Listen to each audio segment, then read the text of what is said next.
sunshine dream of the Costa del Sol. It's lovely. It's nothing better. Is becoming a stormy nightmare. This quay is actually symbolic of over £100,000 going up in smoke. But as credit dries up, we have lost every penny. One person's misfortune, Wish to God I'd never come here, is another person's gain. I'm hoping to find my ideal place, but it must be at a bargain price. It's crunch time for the Brits abroad. Spain, Paradise Lost, Wednesday at 9 on ITV1.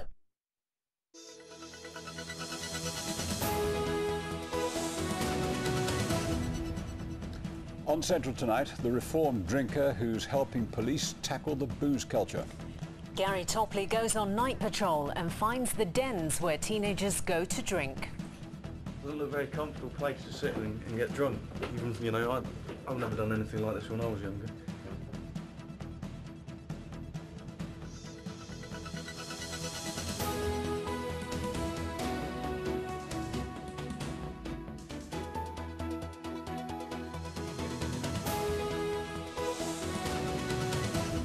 Also tonight, the Midlands cities testing electric cars. Will it pull the plug on the petrol guzzlers?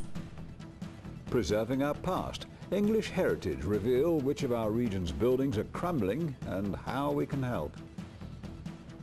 Plus, the Wonder Mum who gave birth just hours after earning first-class honours in her final university exam. Didn't waste any time. Once she was given the go-ahead, that was it.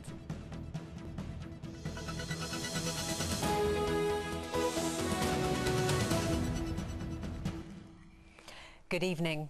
The government has launched a £1.4 million crackdown on teenage binge drinking over the summer holidays. It's money made available after senior police officers warn that alcohol continues to be a growing factor in crime and antisocial behaviour across the Midlands. Now police in our region are getting an insight from someone who knows firsthand the problems that drinking can cause. Gary Topley started drinking when he was a teenager, and he kept on drinking to excess for the next 15 years. Well, now he's working with the police to help tackle the problem. John Willits has this special report. Gary Topley and Acting Sergeant Akil Hussain have met before. Last time Gary was drunk and being arrested by Akil. Now they're reunited under very different circumstances. Gary has quit the booze and works as a volunteer for the Derbyshire Drug and Alcohol Action Team. It is strange, yeah, but, you know, there's bridges to be built and, you know, I'm willing to build bridges and let bygones be bygones, and hopefully, you know, I can help the police in what they're doing.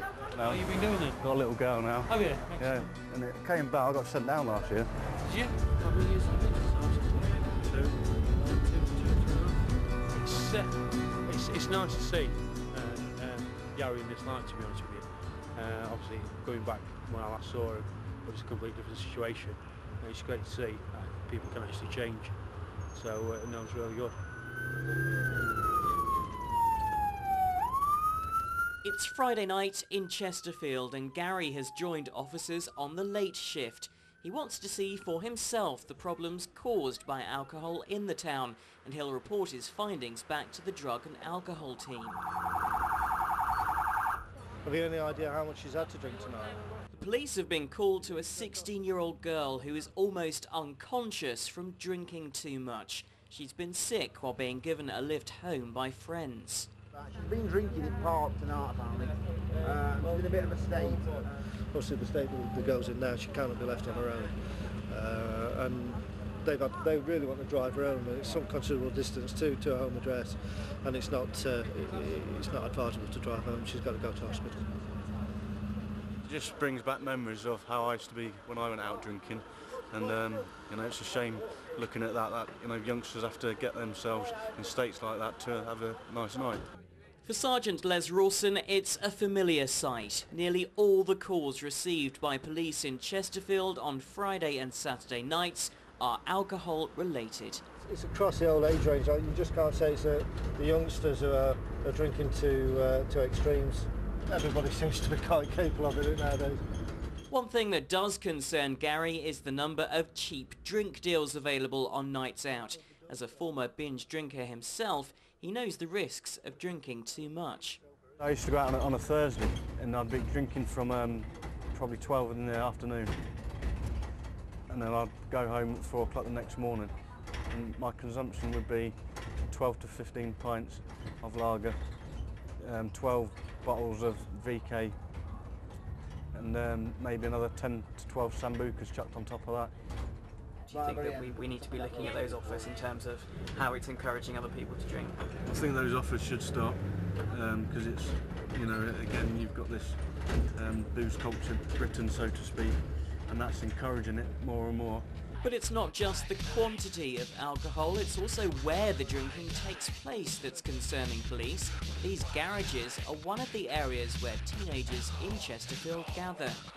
They're all asbestos roofs, they're all falling into disrepair, and it's just a haven for young people to come. I took a bottle of gin off a 13-year-old only 3 weeks ago. Well, the remains of it, he'd drunken half of it himself. Foster's, Carlin, some French lager down there as well. It's not a very comfortable place to sit and get drunk. Even, you know, I've never done anything like this when I was younger.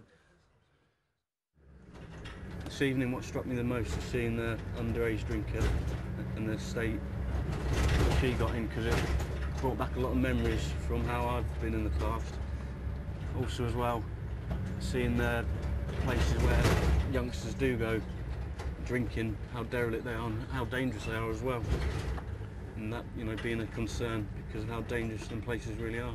Gary will now report his findings back to the Derbyshire Drug and Alcohol team, and also now plans to give talks in schools about the dangers of alcohol. Now that his life is back on track, he's determined to help prevent others from repeating his mistakes. With any addiction, it is difficult to stop, you know, but I've kept focused, kept getting involved with different projects, and just kept doing more and more and more to keep me more focused and determined to carry on the path that I'm going down, rather than looking back and going back down that path again, which I've done in the past.